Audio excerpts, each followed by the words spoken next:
Richard Ramirez, born on February 29, 1960, he was raised in El Paso, Texas. His parents, Julian and Mercedes Ramirez, were hard-working immigrants from Mexico. His father, Julian, was a former police officer turned laborer, noted for his temper. Richard witnessed his father's violent behavior towards his mother. Richard was the youngest of 5 children, and he began experiencing difficulties early in his life. He suffered 2 serious head injuries as a child, resulting in epileptic seizures that lasted into his early teens. Richard's cousin, Mike, a Vietnam War veteran, heavily influenced him during his early formative years. Mike shared explicit photos and grisly stories from his time in the war, which had a profound impact on Richard. His academic performance began to decline, and he took to drugs, particularly LSD, and became interested in Satanism. Richard's early criminal behavior consisted of minor offences such as burglary and drug possession. In the early 1980s, Richard moved to California, where his life took a darker turn. He began a series of crimes that would last from 1984 to 1985, a period where Los Angeles was gripped in fear of the Night Stalker, a moniker the media gave him. His first known murder victim was a 79-year-old woman named Jenny Vinkow. He broke into her apartment in Glassell Park, Los Angeles, and brutally murdered her in her sleep. He then ransacked her apartment. Richard followed this with a horrifying series of home invasions, rapes, and murders. Mia Leung was a 9-year-old girl who was murdered in San Francisco in April 1984. She was playing with her 8-year-old brother near their apartment building. She was later found deceased in the basement of the hotel where they lived. She had been sexually assaulted and then stabbed to death. This case was originally unsolved, but was later linked to Richard Ramirez through DNA evidence in 2009, making her one of his youngest known victims. Dela Kazaki and Maria Hernandez. March 1985. In a single night, Ramirez shot and killed Dela Okazaki and attempted to murder Maria Hernandez. He approached Maria in her garage and shot at her, but she survived when the bullet ricocheted off the keys she was holding. He then entered the house and shot Dale in the forehead. Leon Veronica Yu, March 1985. The same evening he attacked Okazaki and Hernandez. Ramirez dragged Veronica out of her car in Monterey Park and shot her twice with a .22 caliber handgun. She was pronounced dead upon arrival at the hospital. Vincent and Maxine Zazara, March 1985.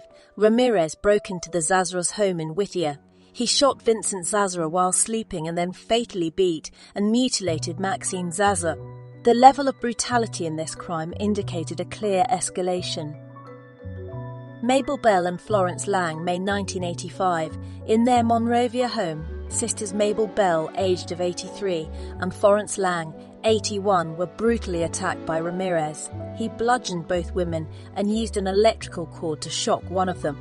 The women were discovered 2 days later, alive but unconscious. Bell later died of her injuries. In June 1985, Ramirez broke into Patty Higgins' home in Arcadia and slashed her throat so severely she was nearly decapitated. These are just a few examples of Ramirez's crime spree. His victims varied in age, gender, and socio-economic status. His method of killing was equally unpredictable. Some victims were shot, others were stabbed, and some were beaten to death. Why on earth would you have hurt those people? Why did you kill those people? No comments. No comments. I cannot answer that at this time.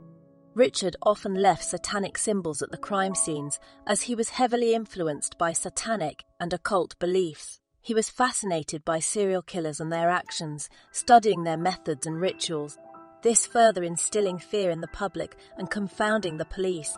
His preferred time to strike was in the early hours before dawn, thus earning him the name Night Stalker.